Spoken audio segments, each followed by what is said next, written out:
Hello everyone, welcome back to the channel again and we are again here with the result booster series for class 10 students। और आज इस series के अंदर हम लोग बात करने वाले हैं multiple choice questions from the chapter metals and non metals. तो आज का टॉपिक बहुत इंटरेस्टिंग होने वाला है और बहुत आसान टॉपिक, बिकॉज चैप्टर ही बहुत ईजी है आप लोगों के लिए। तो आप देखिए हम लोग बात करेंगे मल्टीपल चॉइस क्वेश्चंस की। So first question is on your screen, which metal among the following occurs in nature in the native state? तो आप देखिए नेटिव स्टेट का मतलब है कि जैसा ये दिख रहा है आप लोगों को इसी फॉर्म में, एटॉमिक फॉर्म में, अनकम्बाइंड फॉर्म में मिलता है। तो देखिए जिस मेटल की रिएक्टिविटी बहुत कम होगी वो मेटल नेटिव स्टेट में मिलेगा। और जनरली जो नोबल मेटल्स होते हैं लाइक गोल्ड, प्लेटिनम, सिल्वर, तो ये हमारे पास नोबल मेटल्स कहलाते हैं क्योंकि इनकी रिएक्टिविटी बहुत कम होती है। तो देखते हैं option, copper, sodium, gold, zinc. तो इसमें सबसे कम रिएक्टिविटी वाला जो है वो गोल्ड है। Gold is a Nobel metal and it occurs in the native state. तो ये नेटिव स्टेट में मिलता है, अनरिएक्टिव स्टेट में मिलता है एलिमेंटल स्टेट में। The ability of metals to be drawn into thin wires is called। तो ये हम लोग जानते हैं इसके अंदर डक्टिलिटी क्या होती है। डक्टिलिटी यही क्वालिटी होती है मेटल की, the ability of metal to be drawn into thin wires, this is called as ductility. Malleability का क्या मतलब होता है, the ability of metal to be beaten into thin sheets, that is called as malleability. Sonority means to produce sound, conductivity to conduct electricity. ठीक है, तो यहां पे ability of metals to be drawn into thin wires is called as ductility. Next question, the chemical reaction of which of the following metals occur with water vigorously at room temperature?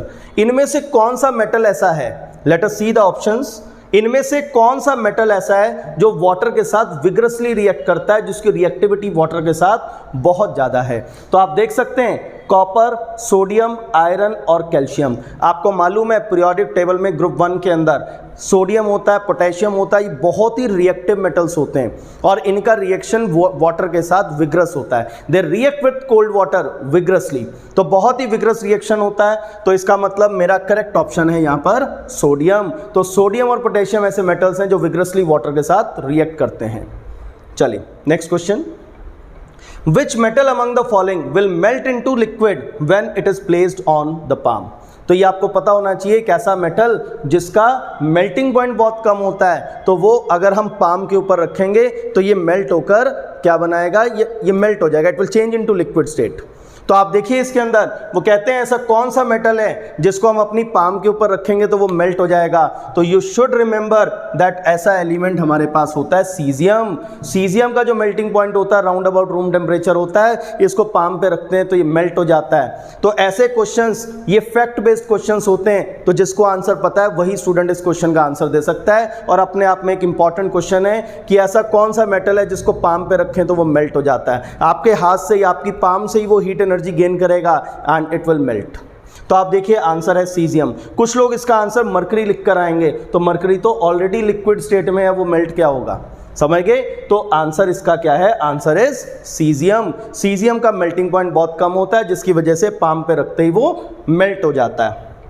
चलिए next question, two metals which are stored in kerosene oil. ऐसे कौन से दो metals हैं जिनको kerosene oil में dip करके रखते हैं। तो आपने अभी देखा कि हमने आपको बताया था कि सोडियम और पोटेशियम के रिएक्शन बड़े विग्रस हैं, इनकी रिएक्टिविटी बहुत ज़्यादा होती है, तो इसी वजह से हम इनको केरोसिन में स्टोर करके रखते हैं। तो सोडियम एंड पोटेशियम, देखिए ये हमारे पास आ गया सोडियम एंड पोटेशियम। सोडियम और पोटेशियम मेटल्स जो होते हैं इनको केरोसिन ऑयल में डिप करके रखते हैं। What is the reason behind this? Reason इसका क्या है, रीजन है इसका because they react with air and moisture, क्योंकि ये एयर और मॉइस्चर के साथ एकदम से रिएक्ट कर जाते हैं विग्रसली। तो इसको एयर और मॉइस्चर दोनों से बचाने के लिए हम लोग इन दोनों मेटल्स को केरोसिन ऑयल में डिप करके रखते हैं। तो या तो केरोसिन ऑयल में डिप करते हैं या पैराफिन वैक्स में रखते हैं इसको। चलिए let's proceed to the next question, which metal is generally used in jewellery. सब लोगों को मालूम है, लेकिन ऑप्शन ढूंढना है कि कौन कौन सा है, कॉपर, गोल्ड, लेड और आयरन। तो यहाँ पे हमारे पास गोल्ड है, गोल्ड की ज्वेलरी होती है, सब लोग जानते हैं, बहुत कॉमन क्वेश्चन। ऐसे क्वेश्चंस आते हैं तो you will be very lucky, ये फ्री के मार्क्स हैं। तो आप देखिए कौन सा मेटल है जो ज्वेलरी में यूज होता है, तो gold is used. Which of the following metals will be able to displace zinc from zinc oxide. तो जिंक ऑक्साइड से जिंक को डिस्प्लेस कौन करेगा? जिंक ऑक्साइड में से जिंक को डिस्प्लेस वो मेटल करेगा जो जिंक से ज्यादा रिएक्टिव होगा। तो let us see the options. तो आप ऑप्शंस देख सकते हैं, copper, gold, magnesium and silver. तो आप देखिए, जब रिएक्टिविटी सीरीज ऑफ मेटल्स पढ़ाई जाती है तो उसमें कॉपर के नीचे कॉपर, गोल्ड, सिल्वर ये सब नीचे आते हैं। देखिए, तो जिंक से नीचे आएंगे। ज़्यादा रिएक्टिव मेटल कौन सा है? जो इसमें चारों में सबसे ज़्यादा रिएक्टिव है, दैट इज मैग्नीशियम। तो मैग्नीशियम इन चारों में ऐसा है जो कि जिंक ऑक्साइड को रिड्यूस कर सकता है, जिंक ऑक्साइड में से जिंक को डिस्प्लेस कर सकता है। So the option is only magnesium. Next question, which of the following oxides will be able to react with hydrochloric acid as well as with sodium hydroxide? एक ऐसा substance जो acid के साथ भी रिएक्ट करे और जो बेस के साथ भी रिएक्ट करे। तो सबसे पहले ऑप्शंस देख लेते हैं कि कौन कौन से ऑप्शंस हमारे पास यहाँ पर अवेलेबल हैं। तो आप देखिए, चांस की बात है, सारे ऑक्साइड्स हैं। तो आपको मालूम है ऑक्साइड्स कैसे होते हैं? ऑक्साइड्स यहाँ पर generally metallic oxides are basic in nature, non-metallic oxides are acidic in nature, but कुछ oxides ऐसे भी होते हैं जो amphoteric nature के होते हैं। अगर कोई सब्सटेंस एसिड और बेस दोनों के साथ रिएक्ट करता है तो उसकी नेचर कैसी होती है? उसकी नेचर होती है एम्फोटेरिक नेचर।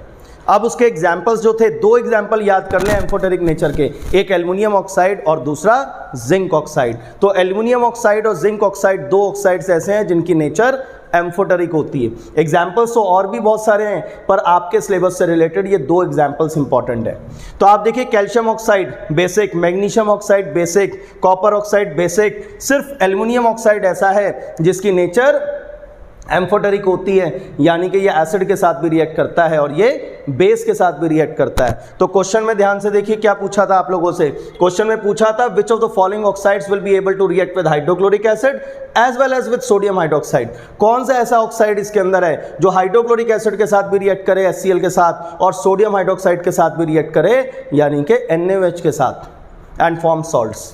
तो आप देखिए, एल्युमिनियम ऑक्साइड की नेचर एम्फोटेरिक होती है, तो ये HCl और NaOH दोनों के साथ रिएक्ट कर सकता है।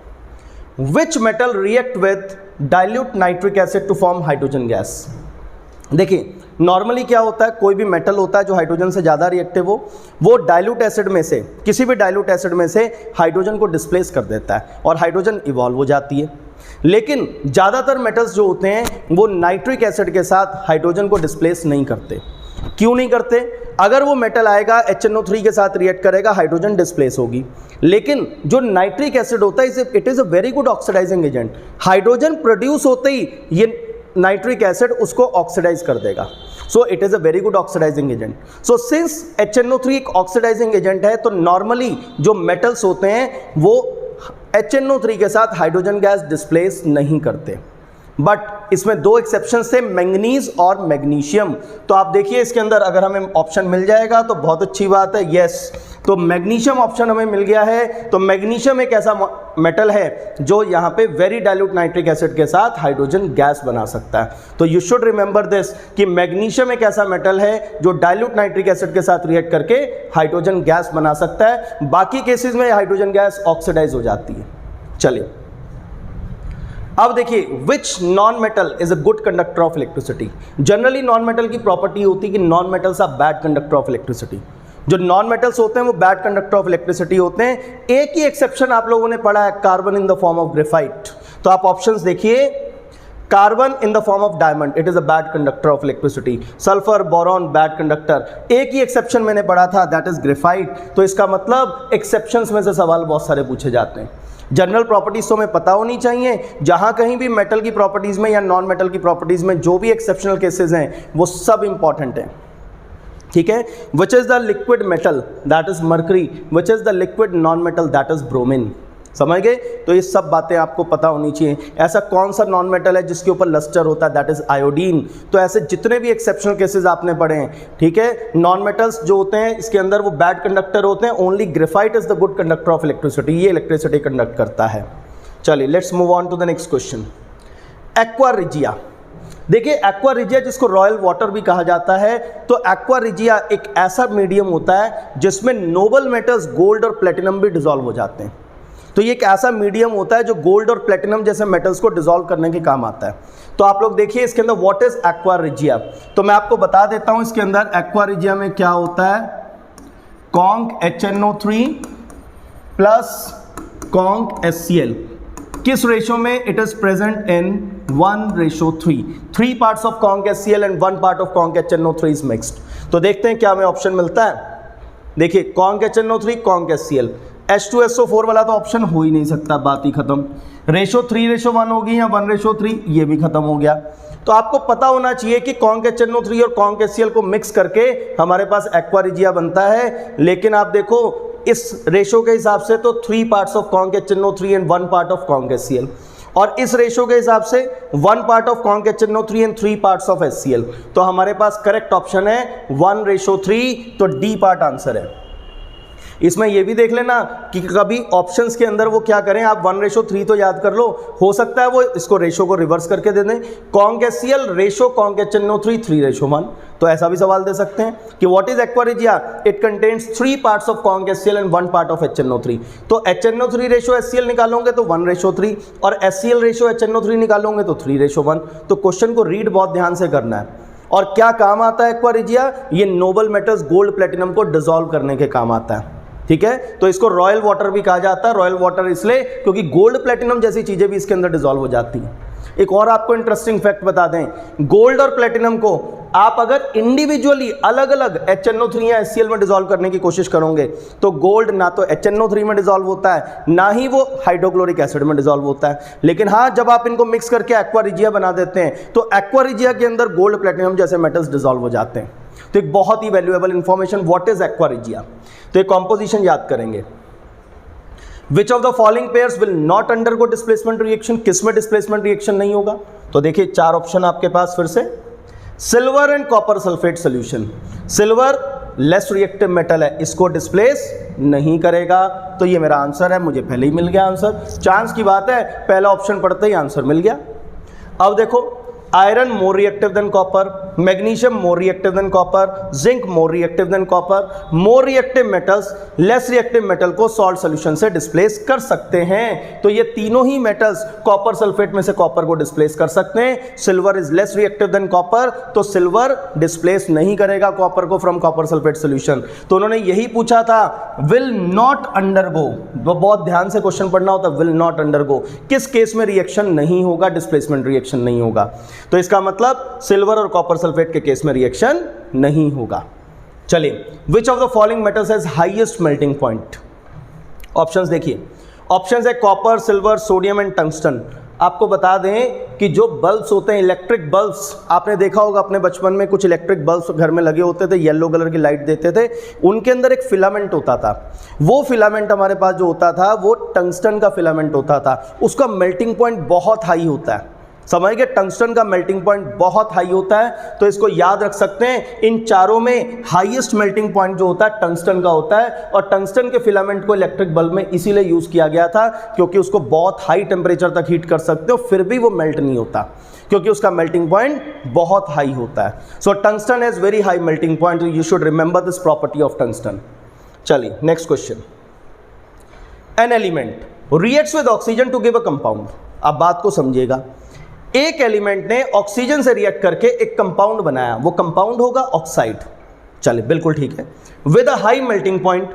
ऑक्साइड का मेल्टिंग पॉइंट बहुत हाई है, तो याद रखिएगा ऑक्साइड आयनिक भी बन सकता है, ऑक्साइड कोवलेंट भी बन सकता है। तो हाई मेल्टिंग पॉइंट आयनिक ऑक्साइड का होता है। अगर कोई मेटल ऑक्साइड बनाएगा वो आयनिक होगा, कोई नॉन मेटल ऑक्साइड बनाएगा तो वो कोवलेंट होगा। और आयनिक कंपाउंड्स का मेल्टिंग पॉइंट बहुत हाई होता है बिकॉज आयंस के बीच में strong electrostatic force of attraction होती है। You should remember this. तो जो क्लूज मिल रहे हैं इस क्वेश्चन के अंदर, मैं वो क्लूज आपसे डिस्कस कर रहा हूं कि एक एलिमेंट ऑक्सीजन के साथ ऑक्साइड बनाता है, उसका हाई मेल्टिंग पॉइंट है, यानी कि ये आयनिक होना चाहिए। This compound is soluble in water, पानी में डिसॉल्व हो जाता है, सॉल्युबल है। The element is likely to be, ये एलिमेंट क्या होगा? तो आप देखिए ऑप्शंस। सबसे पहले देखिए, इसमें कार्बन और सिलिकॉन को मैं डिस्कार्ड कर दूंगा। क्यों? कार्बन और सिलिकॉन के जो कंपाउंड्स हैं वो कोवलेंट हैं, ये नॉन मेटल्स हैं, तो ये तो मेटेलिक ऑक्साइड होना चाहिए। तो इसका मतलब एलिमेंट शुड बी मेटल। अब कैल्शियम या आयरन, आयरन का जो ऑक्साइड होता है that is insoluble in water, ठीक है जी। ओनली कैल्शियम का ऑक्साइड एक ऐसा है जो सॉल्युबल इन वाटर है। तो दो बातें जो उन्होंने बोला, हाई मेल्टिंग पॉइंट है ऑक्साइड का, इसका मतलब वो एलिमेंट मेटल होना चाहिए। मेटल है इसके अंदर हमारे पास दो, कैल्शियम है और आयरन है। दूसरी उन्होंने प्रॉपर्टी बता दी कि this compound is soluble in water. Solubility की बात करें तो कैल्शियम ऑक्साइड ही सिर्फ पानी में सॉल्युबल होता है, आयरन ऑक्साइड पानी में सॉल्युबल नहीं होता। तो माई आंसर इज कैल्शियम। कैसे किसी क्वेश्चन के बारे में सोचना होता है, कैसे उसको रीड करते हैं, ये बहुत इंपॉर्टेंट होता है। चलिए let's move on to the last question. Last है बट बहुत अच्छा क्वेश्चन है, तो ध्यान से आप देखें। अ रिएक्टिव मेटल M, एक रिएक्टिव मेटल M है, इज ट्रीटेड विद H2SO4। अब ये अंडरस्टूड है तो कि वो क्या करेगा, वो रिएक्टिव है तो हाइड्रोजन को डिस्प्लेस कर देगा। रिएक्टिव है तो हाइड्रोजन को डिस्प्लेस करेगा। द गैस इज इवॉल्व्ड, एक गैस इवॉल्व हुई, मुझे मालूम है कि वो हाइड्रोजन गैस इवॉल्व हुई होगी। And is collected over water as shown in figure. देखो यहां से ये गैस गई और यहां से बबल्स बना के ये यहां पे इकट्ठा हो गई। ये गैस देखो यहां पर इकट्ठा हो जाएगी। अब देखो the correct conclusion drawn is और आर। आप देखो क्या कंक्लूजन आपने यहां पे ड्रॉ किया। आप देखो कोई भी गैस अगर ऐसे बबल्स की फॉर्म में इकट्ठा हो रही है तो पहली तो बात वो पानी में इनसॉल्युबल होगी, दूसरी बात वो लाइटर होगी, समझ गए। तो आप देखिए ऑप्शन क्या क्या है। द गैस इज हाइड्रोजन, लग रहा है मुझे सही है ऑब्जर्वेशन मेरी। The gas is insoluble in water, पानी में अगर सॉल्युबल होती तो बबल्स बन के ऊपर इकट्ठी ना होती, समझ गए। अब इसमें होता क्या है कि जैसे जैसे यहाँ गैस, हाइड्रोजन गैस इकट्ठी होती चली जाएगी, ये वाटर का लेवल नीचे आता चला जाएगा। This is called as the gas is collected by downward displacement of water. हमने गैस को इकट्ठा किया by downward displacement of water. Gas के बबल्स बनते गए, गैस ऊपर इकट्ठी होती गई, वाटर का लेवल नीचे आ रहा है। तो इस प्रोसेस में गैस इकट्ठा हो रही है गैस जार में और वाटर का लेवल डाउन जा रहा है। This process is called as downward displacement of water. क्योंकि कहीं भी कुछ सीखने के लिए होता है तो उसको सीख लेना चाहिए। तो आप देखिए गैस इकट्ठा हो गई, गैस हाइड्रोजन है, ठीक है। The gas is insoluble in water, ये भी ठीक है। द गैस इज SO2, तो ये गलत है ऑप्शन, ठीक है जी। और आंसर है बोथ A एंड B, तो बोथ A एंड B बिल्कुल ठीक है।